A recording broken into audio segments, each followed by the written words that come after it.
네, 제 37회 국무회의를 시작하겠습니다. 네, 오늘은 예결위 때문에 국무위원 분들이 많이 국회에 가 계시는 모양이에요. 알겠습니다.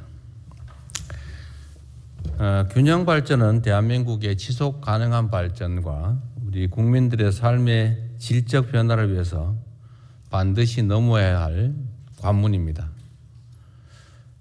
한편으로는 부동산 문제 등 수도권 집중에 따른 많은 문제들을 해결하는 길이기도 합니다.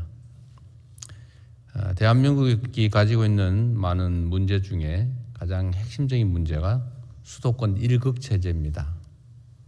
이 1극 체제를 극복하지 않으면 수도권은 미어터지고 지방은 소멸하는 그런 위험을 갖게 됩니다.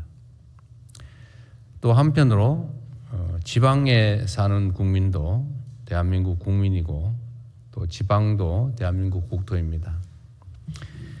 어느 지역에 살든 누구나 성장의 기회를 고루 누리고 또 지방의 성장이 대한민국의 도약을 견인할 수 있어야 합니다. 전국이 동반 발전하는 모두의 성장 시대를 우리가 반드시 이끌어내야 되겠습니다. 이를 위해서 중요한 것이 중앙과 지방정부의 긴밀한 협력과 연대입니다. 균형 발전의 성공은 중앙정부 혼자의 힘만으로는 어렵습니다. 중앙과 지방정부가 굳건한 원팀이 되어 대한민국의 더 나은 미래를 개척하는 데 힘을 모아야 되겠습니다. 그 과정에서 지방정부는 지역의 이해관계를 넘어 국가 전체의 관점에서 해법을 찾고 또 중앙정부는 적극적인 지원을 통해 지방이 주도하는 국토 대전환을 든든하게 뒷받침해야 할 것입니다. 수도권 1극 체제를 구조적으로 재편하고 또 지방별로 새로운 성장축을 만들려면 보다 과감하고 거시적인 접근도 필요합니다. 이를 실현하기 위한 중장기 국가 전략 마련에 속도를 내겠습니다. 지방이 성장해야 대한민국이 더 나은 내일을 맞이하게 될 것입니다. 요즘 이제 예산철이죠. 관련해서 한 말씀 드리겠습니다. 인공지능 대전환으로 반도체 등 첨단 산업이 빠르게 성장하면서 우리 경제도 이전과는 전혀 다른 여건을 맞이하고 있습니다. 산업 대전환이 만들 기회를 잘 활용해 국민 삶의 실질적인 도약을 이끌어내야 합니다. 특히 늘어난 재정 여력을 미래에 더 많은 열매를 수확하기 위한 씨앗으로 우리가 확실하게 삼아서 생산적 재정 전략으로 우리가 전환해야 되겠습니다. 지금은 눈앞에 재정 수치 관리에 매몰되는 우를 범할 때가 아닙니다. 소중한 미래 재원을 보다 효율적이고 또 생산적인 분야에 투입해서 지금의 10,000원을 내일은 10만 원, 또 그 후에는 100만 원으로 키우는 그런 지혜가 필요합니다. 정부는 불효불급한 예산은 과감하게 조정해서 재정의 건실한 운영을 도모해야 합니다. 그와 동시에 초격차 성장 촉진, 또 K자형 양극화 완화, 균형 발전, 인재 개발, 청년 미래 사다리 구축 등 핵심 국가과제 해결에 방점을 두고 예산안 편성을 잘 마무리해 주시기 바랍니다. 예산안 제출 이후에 국회나 또 우리 국민 여러분의 합리적인 대안에 대해서는 열린 자세로 검토해 주기 바랍니다. 어떤 기사들 가끔씩 보면 정부 정책이 국회의 의견을 받아들여서 수정을 하면 오락가락 비난하고 또 국회와 합의가 잘 안 돼서 하면 일방적이라고 하고 앞으로 가도 비난, 뒤로 가도 비난, 서 있어도 비난, 앉아도 비난, 누우면 누웠다고 비난, 이런 경우가 있는데 거기에 너무 연연할 필요가 없습니다. 정책이란 당연히 정부가 안을 내고 또 국회가 심의해서 국회가 최종적으로 결정하는 것입니다. 물론 뭐 정부가 최선의 안을 만들어 당연히 내야 되겠죠. 그러나 그게 국회 심의 과정에서 변경된다고 해서 너무 그 자체에 흔들리지 않으면 좋겠습니다. 내년 예산이 모두의 성장을 위한 마중물이 될 수 있도록 모두가 함께 힘을 모아주시기를 당부드립니다. 현재 세계 각국은 미래 산업의 주도권 확보를 위해 국가 역량을 총동원한 총성 없는 경쟁을 벌이고 있습니다. 그 과정에서 산업 스파이나 해킹 등을 동원하는 불법 사례들도 끊이지 않습니다. 실제로 최근 한 외국 기업이 국내 기업을 상대로 반도체 기술 탈취를 시도했다는 취지의 법정 지원이 나오기도 했습니다. 국가와 기업이 수십 년에 걸쳐서 엄청난 비용을 들여 어렵게 축적한 기술과 노하우가 외부로 유출되게 되면 순식간에 산업 전체 생태계에 심각한 피해를 입게 됩니다. 기술 안보는 국가의 산업 경제를 떠받치는 근간이라는 측면에서 더욱 철저한 대비에 나서야 되겠습니다. 다음 달부터는 해외 기술 유출 범죄에 대한 처벌이 한층 강화됩니다. 이것도 필요한 일이지만 보다 중요한 것은 소를 잃고 도둑을 잘 잡는 것보다는 소를 아예 잃지 않도록 처음부터 외양간을 잘 관리하는 것입니다.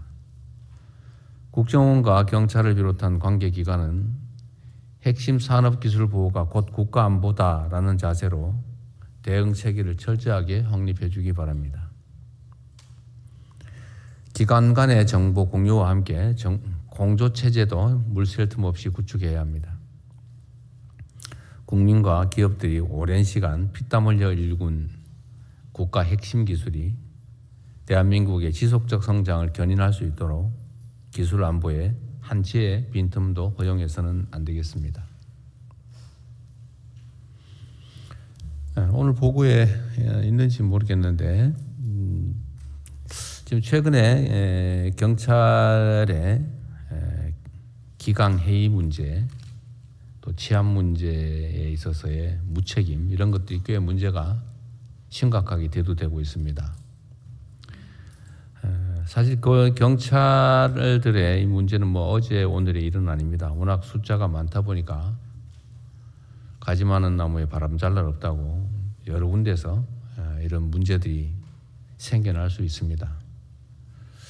그 문제들을 최소화하기 위한 노력도 끊임없이 계속돼야 되겠고 또 그와 같은 문제를 해결하기 위한 시스템 정비도 사실 좀 필요합니다.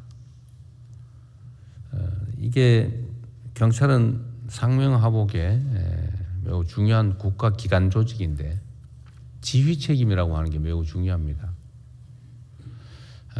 담당자 일선 직원들의 잘못이 있다고 하면 그 일선 직원의 문책만으로 끝나면 과연 지휘 체계가 무엇 때문에 필요하겠습니까? 지휘를 할 권한도 있지만 또 한편으로 그 권한에 상응하는 책임을 당연히 져야 합니다.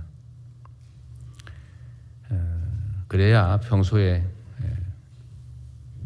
조직 관리가 제대로 되지 않을까 그런 생각이 됩니다. 언제나 권력은 집중되면 문제가 더 커집니다. 똑같은 문제라도 권한이 커지면 미치는 영향이 커지죠. 그래서 권한의 크기만큼 책임도 강화되어야 됩니다. 지금 경찰이 아마 국가 기구 중에서 앞으로 가장 큰 권력을 행사하게 될 것 같아요. 그에 따른 우리 국민들의 우려가 매우 큽니다. 과연 이 큰 권한을 그 책임을 충분히 이행할 만한가에 대해서 의구심이 생기기 때문에 앞으로 경찰을 어떻게 개혁할지 이 경찰 개혁 기구에 대한 고민을 해주시길 바랍니다. 이거는 총리실에서 좀 나서서 일단 어떤 방식으로 해 나갈지부터 국민들의 광범한 의견 수렴을 통해서 방안을 구상해 주시길 바랍니다. 최근에 외국인 연금 얘기가 좀 있었어요. 오늘 제가 미리 보고 좀 해달라고 말씀을 드렸는데 이따가 오늘 있죠. 뭐 논의를 할 텐데요. 비공개 논의 사안으로 되어 있네요. 하여튼 중요한 것은 어떤 제도를 설계하면 완벽할 수가 없기 때문에 빈틈이 생깁니다. 이 빈틈을 없애기 위한 노력도 당연히 중요한데 그 빈틈이 발견됐을 때 최대한 신속하게 그 빈틈을 메우는 보완이 필요합니다. 그러려면 그 문제가 생겼는지 안 생겼는지를 자체 점검으로는 다 완벽하게 안 되기 때문에 끊임없이 이게 현장에서 이 집행되는 과정의 문제점들을 살펴야 됩니다. 최근에 이 문제들이 여기저기서 지적이 되던데 어쨌든 좀 신속하게 대안을 마련해 주십사 말씀드렸는데 오늘 안건이 올라왔군요. 어쨌든 이건 이 사안 자체만이 문제가 아니고 다른 모든 국가 정책 사안들에 대해서 어쨌든 문제는 생길 수 있다. 그 문제가 생겼을 때 얼마나 신속하게 또 완벽하게 그 문제를 시정하느냐, 대안을 만들어내느냐가 진짜 실력이라고 생각됩니다. 다른 정책 분야에도 타산지적 삼아 주시면 좋겠습니다. 촉법소년 그 연령 좀 하향 문제도 너무 오래 지연되는 것 같아서 신속하게 결론을 냈으면 좋겠습니다. 뭐 결론은 범위는 정해져 있죠. 한두 살 정도 범위 내에서 중대 반복 범죄에 대해서 낮춘다. 이 점에 대해서 우리 국민들의 의견이 어떠신지도 한번 다시 스크린 해본 다음에 좀 조기에 정리를 하고 입법했으면 좋겠습니다. 그리고 마침 오늘 시도지사 협의회장이 선출되셔가지고 오늘 우리 박찬대 인천시장께서 출석을 처음으로 해주셨는데 마침 오늘 국가 균형 성장, 균형 발전 얘기도 하는 판에 잘 오셨습니다. 당선을 축하드리고 아주 짧은 인사 말씀을 듣도록 하겠습니다. 아주 짧은. 네. 예, 존경하는 대통령님 그리고 국무위원 여러분, 네, 대한민국 시도지사 협의회장 박찬대 인천시장입니다. 배석자인 저한테 이렇게 발언 기회 주신 대통령님의 세심한 배려에 감사를 드립니다. 수도권 1급 체제를 탈피해서 전 국토의 균형 발전의 대전환을 이뤄내야 되는 시대적 소명에 직면하고 있습니다. 하지만 이 자리에 오면서 수도권의 일원인 인천광역시장 박찬대와 전국의 시도지사 협의회장인 박찬대 사이에 두 개의 역할을 얼마나 균형 있게 잘 해내야 될지 상당한 부담감이 있습니다. 각 지역이 갖고 있는 고민을 이재명 정부가 국정에 잘 녹여낼 수 있도록 돕는 것이 저한테 주어진 사명이라고 생각됩니다. 실질적으로 도움이 되는 현장의 제언들을 부지런히 전해 올리도록 그렇게 하겠습니다. 이재명 정부의 철학과 국정 방향을 깊이 새기고 돌아가서 정부의 좋은 정책들이 지역 현장 곳곳에 성공적으로 뿌리내릴 수 있도록 그렇게 노력하겠습니다. 언젠가 대통령님 말씀, 지자체장의 정책과 역할에 따라서 한계 상황에 내몰린 시민들의 삶과 목숨이 그대로 달려있다라는 말씀이 떠올려집니다. 열심히 참석해서 좋은 의견도 내고 그리고 현장에도 바로 전달될 수 있도록 함께 하겠습니다. 감사합니다. 네, 아주 짧진 않았는데 의미 있는 말씀 감사드리고요. 인천시장이 아니라 지방광역정부협의회장이신 거죠? 네, 그렇습니다. 네. 꽤 많이 충돌할 겁니다. 예, 수도권과 지방에. 인천도 수도권이라서.